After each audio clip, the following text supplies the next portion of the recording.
What's up, everybody? I'm back with another hidden gem here that I found on the used car market. And so this time I'm going to be highlighting the third and current generation of the Mini Cooper and the Mini Cooper S to be exact. And so I was really impressed by just how cheap these things have gotten here just in the past couple of years. And Minis typically do depreciate pretty fast. That isn't a shock or anything new.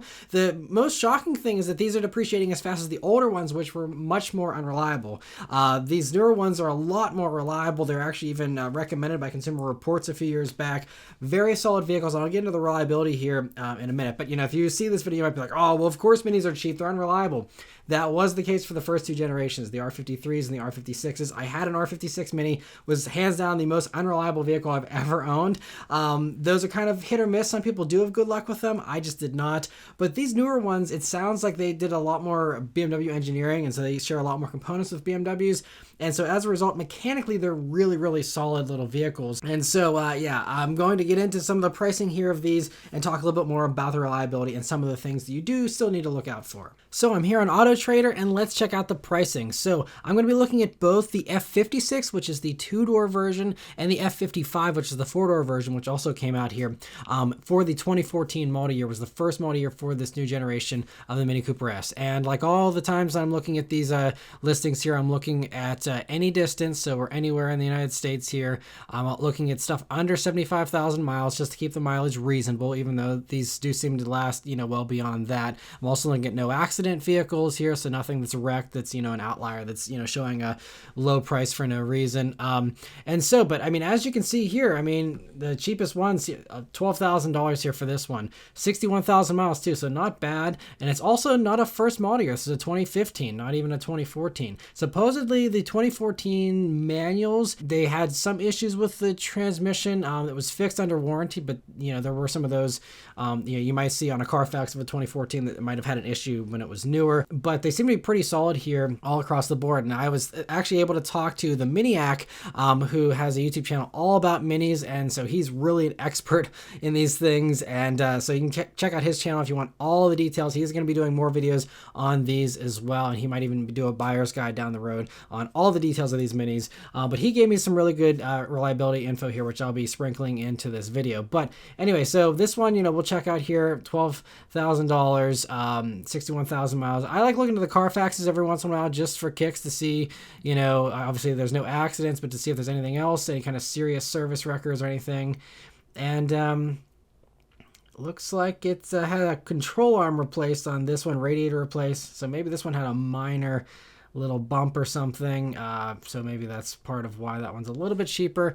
But we'll go back and even look at you know, the next one down here, which looks like it's got some options on it too. You will see that like this one up here that's more expensive has these nicer headlights. That was an available option. There was a ton of options and still are a ton of options for these minis as far as, you know, how loaded up they come, so that will also affect the pricing here. But like this one, you know, has the stripes and a couple of little things, you know, some nicer wheels and stuff. We'll see how this one looks.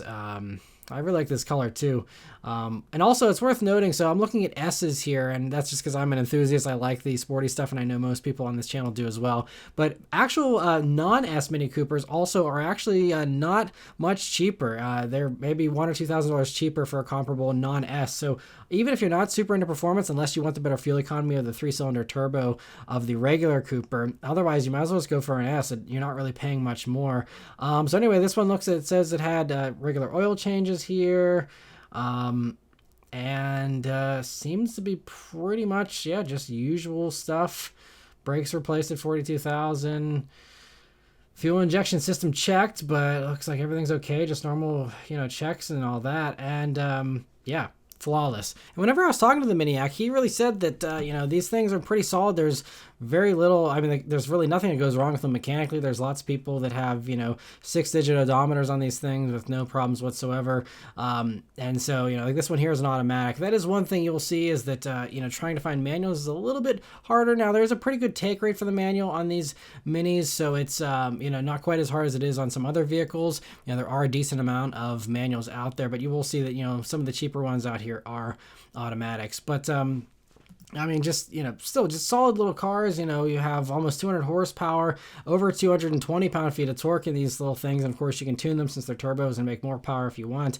But, I mean, they get fantastic fuel economy, like this dealership's even advertising here.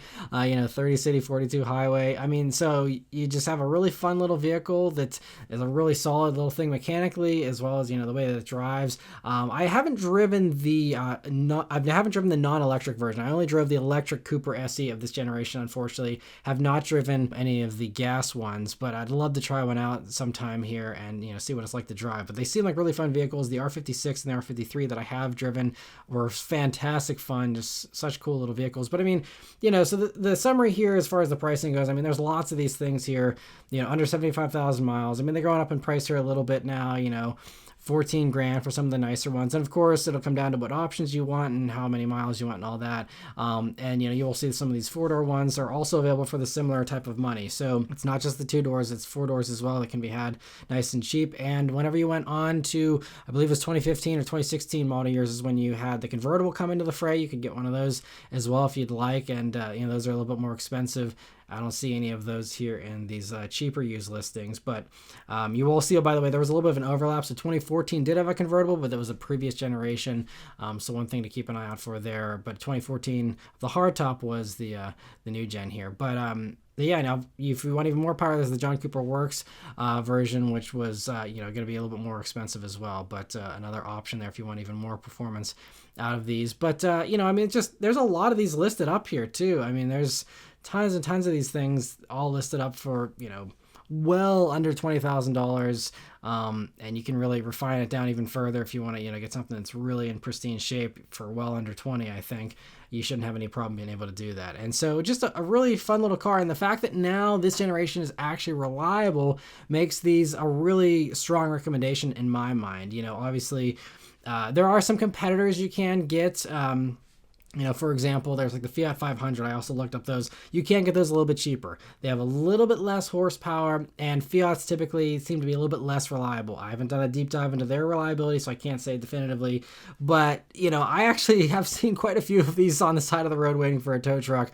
And it's kind of funny. I saw more of these on the side of the road than I've seen for other vehicles typically. But, just worth noting, you can get some of these a little bit cheaper, even with less miles, although they are, sometimes these 2013s are a little bit older than the 2014s and 2015s, but there's even a 2015 here, for about the same price as the Mini, a little bit less. But another option there, personally, I would rather have the Cooper, I think, for sure. Another competitor, though, I do like mentioning competitors just to kind of put it into perspective. But like, if you want a GTI, the Mark 7s came out in 2015, so very comparable to the Mini. But these, are starting 15 for this privately owned one here. But I mean, mostly, 16 is the starting point here to jump off at for, again, same kind of criteria as the Minis. 16, 17 here, getting up into the 18s.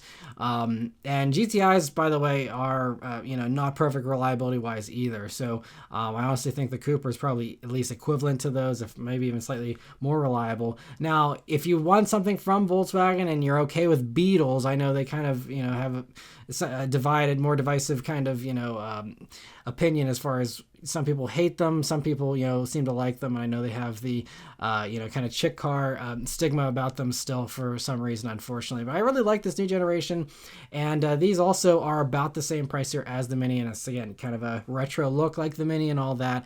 But the thing is with these, they only had the turbo one, which had good power here, in the 2012 to 2013 model years, which is a little bit older than the Coopers, which is why you're seeing these are a little bit cheaper than the Minis there. But just another one I wanted to highlight there, and I did actually review a Beetle Turbo many years ago, and it's a fun little thing. It's honestly a really cool GTI alternative, and it seems like they're actually even a little bit cheaper here than GTIs, even though admittedly the GTI is the newer generation. But just another one that's kind of a competitor I wanted to mention. And lastly, I do also want to mention the Clubmans. So if you find yourself, looking at the Coopers and, even a 4-door doesn't have quite enough space for you, the Clubman could be the answer. And even though it looks very similar to a regular Cooper. The Clubman is actually on a different platform and shares this platform with the BMW X1. And so the thing is, though, the X1 is also pretty solid mechanically. And so the Miniac also said that these are pretty solid. A couple of the 2016s had a little bit of a motor issue, but anything beyond 2016s, you'll be fine, beyond that first model year here. But I don't know about this 2017. It might be an outlier because it's way cheaper than the next one here. But, potentially 14 grand here. But it looks like, most of these Clubman S's are, 16 and a half, 17. So a little bit more. But, with the Clubman, you get a larger hatch area. You get the splitting barn doors there in the back, as they call them, which is cool. And these also offer all-wheel drive too, in the all-4 versions of these. So if you need, all-weather practicality, I think snow tires on a Cooper S, you'd be fine. But if you want, the all-wheel drive, you can get that here with the Clubman. And those are also, I think, a really solid deal. Now, I did drive a Clubman briefly. I wasn't super impressed with the transmission in that vehicle in my short little drive.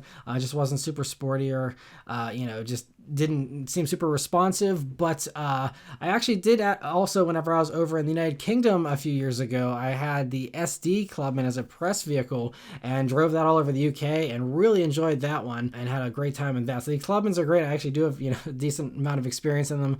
Really fun vehicles, a little bit on the larger side, but still really great little vehicles here. And so that's another one, that's worth checking out as well while I'm talking about minis. But yeah, so anyway, I'm just really glad to see these have come down in price a lot. And you can get a really fun little vehicle for, under 15 grand here all day long. It's really awesome to see. And it's also great that, they're reliable, solid transportation as well. And the Miniac, one last little fun fact that he left me with was that there's actually even someone over in Europe that has over 600,000 miles on their Cooper S with just normal, maintenance stuff. I think there's a couple of things he had to replace, but nothing huge. And, again, that's probably, one rare exception, but 600,000 miles, just shows these things were built to be very, very stout. And, with proper maintenance and stuff, these things can be just as reliable as anything else out there. And so it's really this perfect storm of sorts of you have a brand that typically has bad reliability, which, is part of the reason why they depreciate so quickly. But then you still have, a solid vehicle. So I think it's kind of a real hidden gem in the truest sense of the word, in my opinion. There's something that has this stigma around it that isn't deserved. And as a result, though, as a buyer, you can really make out and benefit, because of that. So anyway, let me know what you think about those F56 Minis in the comments below. Hopefully I'll have a review of one for you guys here at some point in the future as well. But in the meantime, let me know if you found this video helpful. Thank you all very much for watching. I'll see you on the next one. Take care.